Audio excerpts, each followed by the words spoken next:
Hey everybody. All right, so I am going to do a really quick video on my hair regimen because a lot of people, I mean a lot of people ask me what it is that I do, whether they see me in the streets, whether they see me on Facebook. They're always asking me what it is that I do to maintain my locks, to keep them so neat, to sorry. Hey everybody, good morning, good morning, good morning. But I just wanted to record this video real quick just to give you guys an idea or breakdown and show you the products that I use on my own hair. So the first thing that I do, let me wait for a minute while I get everybody on here, as many people as possible. Share this video with anybody that you know that have dreadlocks, locks, even just natural loose hair. But yeah, share this video with them, guys, because I want to give them answers. I get a lot of questions all the time where people are just like, oh my God, is your hair real? Especially when I was in Indiana briefly. I didn't know if they saw dreadlocks because they would always see mine and think that they were fake. I would always have people touching my hair and all that good stuff. So, wanted to come on and answer in one general video because I get a lot of inbox messages and it takes up a lot of my time to answer the same and say the same thing over and over and over. So, we'll do a video. All right. So let's get started. So the first thing that I do, guys, anybody that knows me know I'm always with my headscarf on. I have had this specific headscarf for over 10 years. My auntie, my cousin, my grand cousin or something, I forget what she is, but she purchased it in Miami at the swap meet, at Opelika Hialeah swap meet for $1. And I have had it for 10 years. So, or over 10 years, because I know I had it before I had my son, which is weird. So it held up. It's now finally starting to get a little ratted and tatted at the ends, guys, but that does not stop me from wearing it. The reason why I don't keep buying headscarves and things like that to put on my head is simply because after a while, like it picks up the oils in your head, like the sebum that is created by your scalp, which is your own natural head oil. It picks it up, and so that's kind of sitting in there as well, plus the oils that you put on your hair. It picks it up and it kind of stays there, and I just want my own, I don't want my hair to dry out, so it's an easy way to keep my hair hydrated, moisturized, not hydrated, but moisturize and lock the moisture in with a silk covering. And also with this specific scarf, it's silk all the way across. I know now if you go to like your average beauty supply store, you have silk scarves that aren't technically silk. They have a layer or a section of a really thin material like sheer, and then it has silk and then sheer and then silk and then sheer, and I don't like that. I like the full covering. So the next time I go back to Miami, which will be this weekend coming, I definitely want to go see if I can find like a lot of these just to buy them and have them. So that I always keep my hair covered as often as I can, but every now and then, especially when I go out to walk the dog or if I'm just sitting out in the sun. Of course, when I go out on the streets, I'm not wearing my silk scarf, but for the most part, to keep my hair neat and to keep as much stuff that's like in the air, all the flyaways and the lint and the stuff, the debris and all that crap from getting in my hair. I try to keep it out, so I keep my hair covered as much as possible when I'm just regularly outside. But when I go out in public or if I'm going out to an event, of course I don't have that on my hair. So that is the one thing that I do. That's tip number one. I always keep my hair covered with a full silk scarf.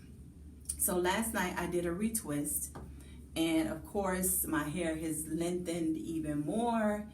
I don't know where it is. I know it is, I guess this is Broadland. I don't know. I don't know the terms, but nor do I care about them. But this is it. So it has grown quite a bit. I think it has grown another inch since the last time, like last month. I think it has grown an inch and a half. I think these are my 2 longest locks, y'all. I'm always playing with them. Maybe that's why. But anyway, so what I do, guys, is first I wash my hair. Now, first of all, I use my own products. And the reason why I use my own products, because there's so many products out there that have so many ingredients in it. And of course, you guys know I'm the owner of HoneyMilk, the HoneyMilk company, where it's a bath and body company and also a hair company, hair product company, or hair care company. But I have a 6-part system for people with natural, kinky, curly, coily hair. And also locks, because I use the same thing on my locks, and I have been using them on my locks since I started in 2014. So now I'm in year 5 of growing my locks, and they are pretty much like, this is my retwist from last night, and it was a really, really lazy retwist. I washed my hair, and I did dye my roots, because, you know, over 40 and I got gray hair. So I did just a simple retwist. Normally I do a retwist. Okay, I will wash my hair, and then if I'm going to dye it, I wash it, and then I dye it with the Beijing, which is this right here. And the color that I use is Oriental Black 59. I know that's probably backwards. And it comes in a super tiny bottle.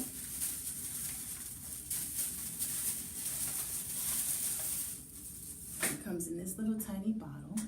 Y'all don't look at my nails. So, but yeah, so that's what I use to dye my roots. I'm not the type of person that use a whole bunch of different stuff on my hair. Like, I never have. Even when I had a relaxer, I never used a lot of stuff on my hair. I used to wear weaves, but not really. I would pull my hair up in a ponytail and wear a curly ponytail, but that was pretty much it. Or braids. I would always get plaits or braids. But so what I wash with, and I wash once, I'll say once a month, sometimes twice a month, depends on the situation. Because like I said, my hair is always covered. I don't do a lot of working out right now. Now, if I was working out, I would wash my hair twice a month. And I mean really, really wash it. So this is a Castile wash that I created called The Wash. I don't know if y'all can see that. And this is the lemongrass scent. It's a clear Castile wash. And it has also peppermint in there. But it's so freaking awesome for your hair. It really, really suds it up really good. Suds are not important, but it does sud your hair really, really good. So with the wash, you don't need a lot. But because I have dreadlocks, I wash it at least 3 times within that one session. And I really take the pads of my fingers, not my fingernails, but the pads of my fingers, and I really, really get down in there and wash as much as I can. So what I also like to do is sometimes I put gel on the front, you know, to lay my little baby hairs down. Right now I don't have any, but then they're laying just fine. That's just, you know, kind of temporary because I just washed it yesterday and removed all the crap. But normally I would use a little bit of Eco Styler gel or my curler gel, and I would just lay just a little bit here. Sometimes what happens is it'll get caked up in my locks. And so it'll, you know, you'll start seeing it here. So what I like to do is before I wash my hair, I wet it with really good warm water, and then I'll take it and I'll just squeeze out whatever residue is there, whatever gunk is there, which is not always a lot, y'all. If you start washing your hair, and you wash your hair really good, what's going to happen is it's going to lift up whatever debris and gunk that is in your hair. You'll see it better. So that's an indication. If you have any buildup in your hair, that's an indication that you need more of a deep cleansing situation going on, like a apple cider vinegar rinse or something like that, or some sort of detoxing soak for your hair, which I'm working on making. I just could never finish it and try it out on my own hair because I'm always in a rush when I'm doing my hair. I'm always about to go somewhere. So what I like to do is take my fingernail and I'll scrape down, and just, you'll see all that black stuff if it's gel or something, or I don't know if you guys use beeswax, which is not good. So I would just scrape it down and I would, really squeeze it out, and just, clean it and scrub it as much as possible together and get it out of there if I'm not going to do a detox. So that's what I use that's my process when I'm using the wash. So again, it's the wash, and it's just an organic hair wash. It's made with natural oils, no other ingredients in there but natural oils, potassium hydroxide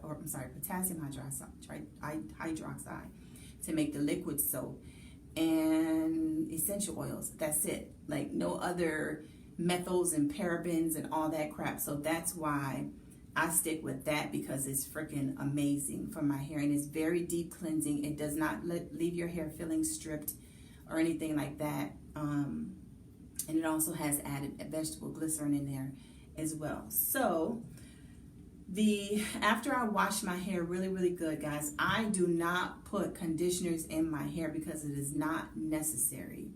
Conditioners only cause buildup, especially in dreadlocks or locks. It only causes buildup. Gels and things like that, if that's all you're using on your hair, real heavy, it's going to cause buildup and residue in your hair. I don't care how you want to look at it, it's only going to cause buildup. So the next thing that I use, I didn't pick up my other thing. So the next thing I use is the twister. And this is my Lock and Curl spray. Guys, it's literally sea salt water, aloe vera juice, aloe vera gel, rose water, glycerin, vitamin E, essential oil. It's like the bomb.com. You can use this after you wash your hair. It acts as a sealer as well. So what's going to happen is, because of the aloe vera gel that's in there, it's going to help to seal in that moisture, and it's pH balanced. Hello. That's what our hair needs. Our hair needs products that are pH balanced to close the cuticles in on our strands. So again, that's the twister, lock and curl spray. That's what I use to twist my hair. Now, sometimes when my hair is being stubborn, like up in this area, which is a lot thicker, because my hair, believe it or not, y'all, I don't have thick, luscious hair. I just never have. I have very cottony hair. It's very soft and very cottony. My grandmother's hair was that way. My father's hair was that way. And so I was given that hair. So I don't know if you can tell, but my hair is kind of coily, kind of cottony, very soft, very fine. I think if you look on some of my pictures, you'll see, I'm going to post it with this video, but you'll see that my hair, when I first started, it was little tiny coils that I put in my hair, and it was still little and cottony and small, like tiny little, and I was so scared. So sometimes I would use the curler, which is a coil and kink definer. This is what I use when I was just loose curl natural, like my hair was just natural. It was a big fro, or is it kinky curly twist. I would have it up in an afro puff, but this is what I would make and use for my hair for years. I would use it on my edges to slick it down, to put my hair back up in a ponytail, to make my hair really curly. This is what I would use, the curler. Of course, it wasn't named the curler then, but it was my coil, what did I call it? Curling custard. I called it my curl custard. And so I would make this every month to use in my hair. and I would reuse it every 2 or 3 weeks or so to refresh my curls, or to just wash and recurl my hair or recoil my hair. There's one thing I forgot, y'all. Hold on.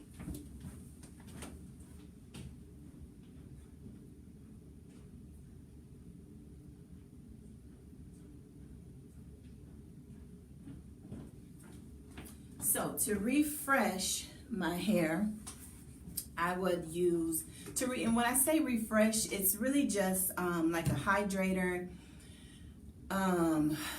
When I feel like my hair is just a little dry and crunchy, which is very, very rare, I would use the water. And it's a day-to-day hydrator, and it smells so stinking good, y'all. But all it is rose water, aloe vera extract, aloe vera juice, vitamin E, tea tree oil, and an essential oil blend. That's all. That's all. I wouldn't say you can use this to retwist your hair. If you have real soft curly hair, you can, because of the aloe vera in there. But this is what I use, and all I do is take it and I spritz real light on my hair. I spritz all over my head, and then I'll let it air dry a little bit, and then I'll just cover it. What it does is it wakes up my hair. It just makes it feel fresh and smell fresh. So it's just really good, instead of adding moisturizers to your hair to further weigh it down, to cause the buildup and all that stuff. This is what I use, my day-to-day hydrator.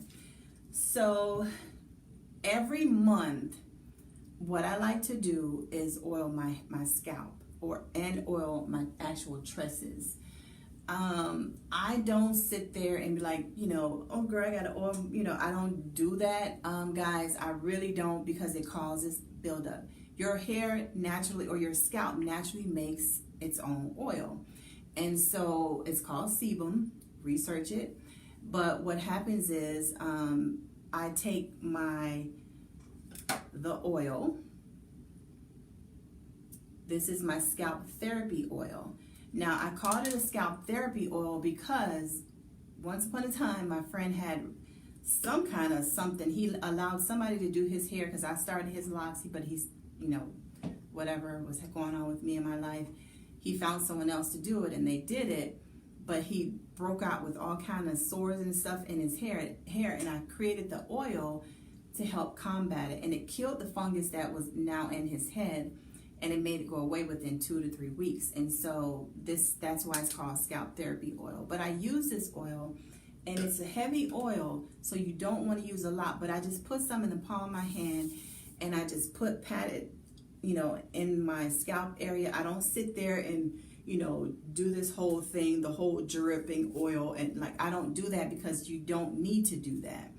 A lot of us have a misconception that if your hair is, or if my hair is dry, I have to pour on a whole lot of moisture, and that's just the furthest thing from the truth, guys. You do not need a whole lot of moisture or products on your head to combat moisturization or dry hair, sorry.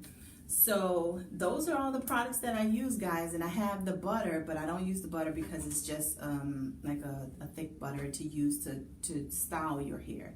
I don't need that. So, and that's the only one I ran out of. So this is my own personal little stash, and that is all I do, guys. And I keep my hair covered as much as possible, but I do allow it to breathe, and I put it up in a ponytail on the weekends, and I'll even cover it then, or just take it out. And so what I like to also do, guys, is massage my scalp with the pads of my fingers, not my nails, but the pads of my fingers.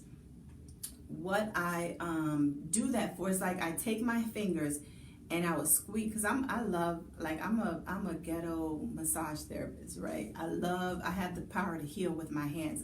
That's what I've been told, and now I'm starting to believe it. So what I do is, I love to massage my scalp, with the palms. I squeeze my scalp, squeeze the skin together. I push it together and just really start massaging my scalp. It helps with stimulation, because sometimes we just do our hair, we go, we pull it, we do all sorts of stuff to it, and we just go. We never take time to massage and stimulate those vessels in there. We gotta do that, guys, to stimulate the blood flow. That's what helps your hair to grow. I don't even remember when my hair grew this long. Like, seriously, I don't even understand how it's growing so long. Like my hair, technically it grows very, very slow. And I started them all at the same length. They are technically the same length. Technically, some parts are growing faster than the other. But other than that, guys, it's pretty much all the same. But it's not gonna, because my head is big as hell. But your hair is going to pretty much just keep growing out. It's not going to meet the other hair. It's just going to grow from, whatever. So when you put them all together, they're kind of the same. Do I trim my ends? No, I do not, because there's no purpose. It's all dead. So, or technically it's dead. So there's no need. And what I like to do when I twist my hair, guys, it's wet, it's beautiful, it's luscious. I massage it first after I wash it. I give it a really good massage and stimulation, and then from there, I apply a little bit of my spray in the root area. I comb it, and then I take it, I twist it. I don't twist with the comb because I think it's too harsh. And then once I twist it, I take it and I do a back and forth palm roll motion. So this is what I do, and I do this about 3 times per dread or per lock.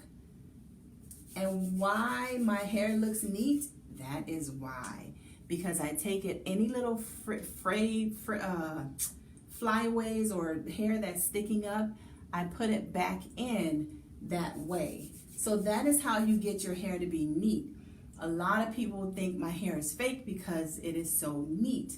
That's the way I wanted it. I couldn't see myself having big funky dreadlocks that look like a bird may live in there. Like, no offense to anybody else, but as a woman, a classy woman, I just couldn't do that. So it was going to be important for me to be able to have neat dreadlocks. The other thing that I do, and I try to do this every day or every other day, you know how somebody's standing behind you in a line at the grocery store? If my hair is down, I have this paranoia that someone can see stuff in my hair. So what I like to do is I like to get really close into my mirror, and I twist my hair and I look at it to see if there's any debris or anything in my hair. A lot of people don't like to do that, or they don't know to do that. Guys, if you have a lot of little whites, if your hair is really long and you have a lot of little white spots in your hair, that's lint that has now infested itself in your hair. So instead of me taking something like let's say a pin or something and sitting there plucking through my hair and just breaking my hair uncontrollably, I would rather go through my hair every day and look strand by strand to see if there's any debris in my hair. Now see, guys, a lot of people try to slick down their little dreadlocks, in areas. Like, my hair is thin. This is proof that my hair is thin. My hair has always been like this since I was a little girl. So this area just would not lock a long time ago. And this is actually a dreadlock. It hadn't broken. This is what it was a little patch of hair that was there. And it couldn't slick down. It was just so thick and it didn't look right. So I said, you know what, let me try to turn this into a dreadlock. And so what I did was I took it 2-strand, twisted, and then I tied it in a knot, tied it in a knot, tied it in a knot, tied it into a knot. And then I just left it there. I completely left it there. So when it was time for me to retwist, I would comb it and I would retwist it and I would leave it. I won't mess with it. There's a couple of times, because I have this thing where I like to pull knots and stuff. So I would mess with it and untangle it. But once I left it alone and completely forgot about it, I noticed that it started to lock up. And so that's what this is. Not one, knock on wood, not one of my dreadlocks have ever broken off. There could have been some in the back that would have broken off. But what I did was they didn't break off, and because they were getting very thin. The back of my hair right here, is very, very curly. Right here on the side of my head is very, very curly. That's where I have my dad and my grandmother's hair. But it's really, really loose curl, like a 3A curl pattern. But primarily my hair is 4B curl pattern. So, but back there I think I did it twice. I'm not sure. I think I did it twice for 2 sections. But what I did was I took 2 locks, 2 or 3 locks. Well, yeah, see, first I did, it started becoming a really long dreadlock. And I was like, gosh, it's kind of long. So I felt the root of it, and it was very, very thin, like it was going to fall off. So I said to avoid it falling off, I would tie it together with the neighboring lock, and then just allow it to grow that way together. And so that's all I did, and it stayed. Nothing has ever broken off. It's in the back. Nobody can see it unless I put my hair up, and even when I put my hair up, it's still becoming one lock. So when it grows even longer, of course, I will cut those double strands, and I did it on the side too, I think right here, but I did it earlier on. So you can combine locks, but I would recommend you catch them very early on. So this is a prime example of how skinny my hair was when I started, because this is when I combined these 2 locks, because on the side here it's very, very thin. So guys, one more time, let me just go back down the list of what I use. I use my own products, my own HoneyMilk products. This is the wash, which is an organic hair wash, and then after the wash, I stimulate my roots and my blood vessels in my scalp by massaging with the pads of my fingers. And then after that, I use my twister, which is my lock and curl spray, and I use that. It's a sea salt spray, so it's going to really, really lock your hair, because sea salt is really good for locking your hair. So I use that to do the whole locking process. And if I want it extra kind of slick, I will add a little tiny bit of the curler to each, when I say a little bit, guys, I mean a really small amount, to the root as well, to help with the twisting. In the more thick areas of my hair, which is up here. And then as a day-to-day hydrator, I simply use the water, which is my day-to-day hydrator, and it smells really good, just to keep my hair, give it some moisture. It's like just adding water to your hair, because your hair really, really, really needs water. And this is just pretty much rose water and aloe vera juice, which is like the best combination, and it's pH balanced to keep your cuticles sealed. And then, once a month or so, I would apply some of my oil to my hair. I do not do the whole, part in oil. I do not do that, because it's too much for your hair. But I put a little bit in my palm, I rub it, and I take it and I just press it into my scalp, and then I massage my scalp, guys. That is it. And sometimes I run some down the length of my hair just for a little bit of shine. But other than that, I do not do a lot to my hair. And people don't believe me when I tell them that. They're like, oh my God, your hair is so neat, it's so pretty. It grows really long or whatever, but it could be longer than this, but my hair grows very, very slow. So right now, it's here. If y'all can see that. But that is where my hair is. And it's, I guess, in the middle, almost to the middle of my back. So, and that's just the lower part of my hair, because the rest obviously ain't there. So, but yeah, guys, that's it. So if you want to buy any of my products, I have a few more batches of the hairline left. I don't think everything is available. I'm not sure, because we did our winter sale. So you can go to www.honeymilkco.com. Again, that's www.honeymilkco.com, and place your order, and I'll get them out to you. All right, so now I'm going to put my headscarf back on. I wake up with this. I go to sleep with this. I do not sleep on a pillow, a satin pillow. You can, but I don't because my hair is just longer now and I just don't care to do that. So, and also when I'm tying this, guys, I put it on and I take it, and because my hair is longer, I take it and lift my hair and I put it underneath my hair. I do not tie it down on top of my hair. So, and I don't tie it. I just take it and I cross it. I take it and I cross it. I do not tie it because what happens is you can start breaking the hairs in the back of your neck area if you start tying it. And sometimes it's just too much pressure and it's too tight. So I tie it around, or I cross it and I wrap it around, and then I tie it loosely in the front. Nothing tight, and then I just tuck it, and it's like so comfortable. Even when I go to sleep, all I have to do is just lift it to the side, and that's it. So, all right, guys, thank you so much for watching. Remember to go to HoneyMilkCo.com if you're interested in the HoneyMilk Curls hairline and all that good stuff. Let me know if you have any questions. Put them on this video, and I'll do my best to answer them. Talk to you guys later. Bye.